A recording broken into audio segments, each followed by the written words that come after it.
আসসালামু আলাইকুম গাইস। তো দেখাবো আজকের দুপুরে খাবার কী কী আইটেম ছিল।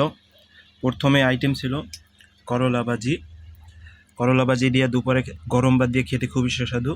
এবং পরবর্তী আইটেম ছিল মাছ। মাছ না থাকলে তো দুপুরে খাবার মজাই না। তো মাছ আছে, মাছ আর বেগুন, দেখুন মাছ আর বেগুন। পরবর্তী আইটেম ছিল আজকের দুপুরের আইটেম ছিল গরুর গোস্ত। গরুর গোস্ত খেতে খুবই সুস্বাদু।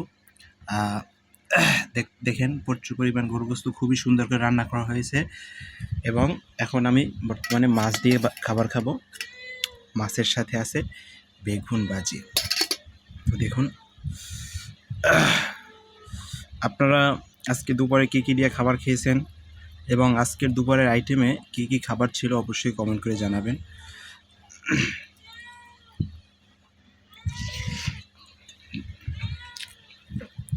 বেগুন ভাজিটা খুবই সুস্বাদু ছিল, মাছটাও অসাধারণ।